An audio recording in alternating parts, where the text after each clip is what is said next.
માટેનો કોઈ પ્રયત્ન કરશું તો જરૂર કંઈક પ્રાપ્ત થશે, પણ મનને જીતવું પડશે. બાકી મન તો છે ને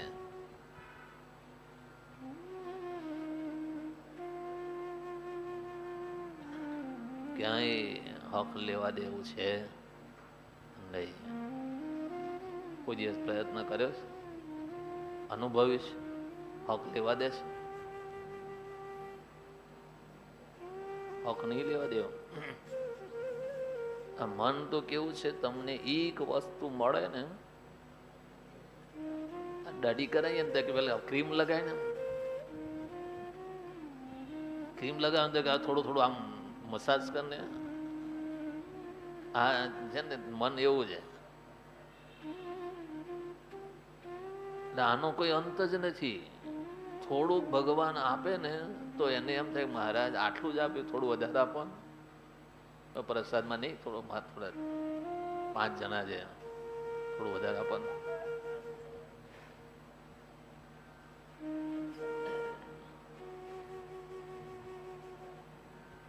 કંઈક લિક્વિડ પાયું તો કે સ્ટ્રો જોઈએ, કંઈક ચમચી જોઈએ. આ મન એવું છે, મન માકડા જેવું છે. એટલે એટલા બધા સંકલ્પ કરે, જો ન મળે ને તો જે મળ્યું છે એનોય આનંદ જતો રહે, એનો આનંદ જતો રહે. એના કરતા જે મળ્યું છે એનામાં શાંતિ રાખો, મનને ચાળે ન ચડો. મહારાજ શિક્ષાપત્રીમાં કે મન કી એમ ન કરતા, હું કહું છું એ શિક્ષાપત્રીમાં એ પ્રમાણે રહેજો. બાકી તમારું મન એમ કે નહીં કરવા જેવો તો એનું માનતા નહીં. મન કી એમ ન કરો. મન છે ને બહુ મોટું કામ કરે છે, બગાડે છે એ અને સુધારે છે એ. સુધરે કોનું? મન સામે લડાઈ કરી હોય એ. બાકી તો બધા દુખી દુખી ને દુખી છે. દુઃખનું કારણ આ મન છે. શોર્ટમાં ટૂંકમાં સમજી જાઓ, દુઃખનું કારણ આ મન છે. બાકી કોઈને બંધન નહીં કરતો, કોઈ કોઈને દુખી કરતો નથી. આપણું જ મન આપણને દુખી કરે. આપણું જ મન જો સાચા માર્ગે સમજણથી હલાવો તો મન આપણું સુખી કરે, બાકી મોટા ભાગે દુખી જ કરે છે. આપણું જ મન આપણને દુખી કરે, બાકી કાંઈ નથી.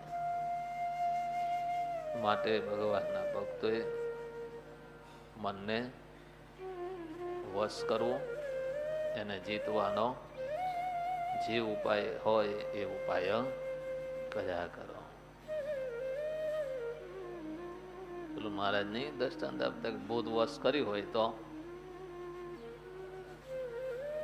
ભૂત છે ને એ આપણને ખાવા દોડે, પણ કોઈક મહાત્મા મળી ગયા, સત્પુરુષ મળી ગયા, એને કીધું ભાઈ તારે મન આમ ભૂતળું તને હેરાન કરે તો કે બહુ હેરાન કરે. વશ કરતા તો કરી લીધું પણ હવે હેરાન થઈ ગયા, સુખ નહીં લેવા દેતો. ત્યારે મહાત્માજી કે જંગલમાં જઈને લાંબામાં લાંબો વાંસ એને કે કાપી આવે. એટલે ઓલા કીધું અને કાપી આવે ખરો. 10મી મિનિટે તો લાઈન ઉભો રહી ગયો. તો કે હવે તો કે અહીંયા રોપી દે.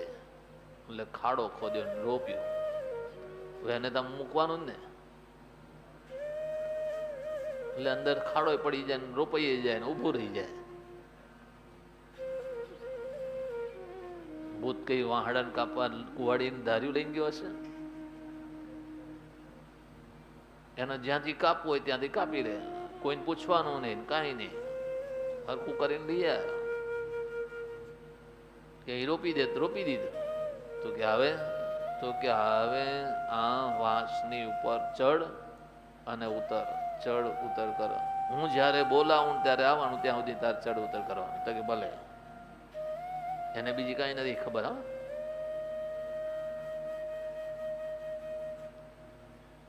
તમને એમ થાય કે સારું હાવ ગોંડું હશે કે ચડ ઉતર કરે, પણ એને કાંઈ ખબર નહીં પડતી. મનને કાંઈ ખબર પડે નહીં, ખબર પડે.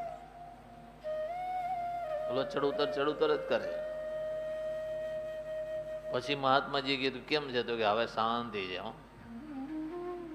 હું જ્યાં સુધી ન બોલાવું ત્યાં સુધી વયા એનું કામ કર્યા જ કરે. અને તમે જોજો, ગાડી ચલાવતા હશો તોય મન તો ચગડો રે ચડેલું જ હોય. માળા ફેરવતા હોય તોય મન તો ચાલુ જ હોય. સ્કૂટર ચલાવતા હોય, સાયકલ ચલાવતા હોય, માળા ફેરવતા હોય, માનસી કરતા હોય, પૂજા કરતા હોય, કોઈની સાથે વાતો કરતા હોય, ધંધો કરતા હોય, તોય મન તો તમારું એ બુદ્ધ જેવું છે. તમને એમ થાય ખબર ના પડે, પણ ખબર નહીં પડતી. એને કોઈ ઠોકીને કે તોય ખબર પડે એમ છે નહીં. હશે, વાંધો નહીં. તમે બધા જીતીને બેઠા છો, એટલે વિશેષ ભગવાનમાં આપણું મન જોડાય.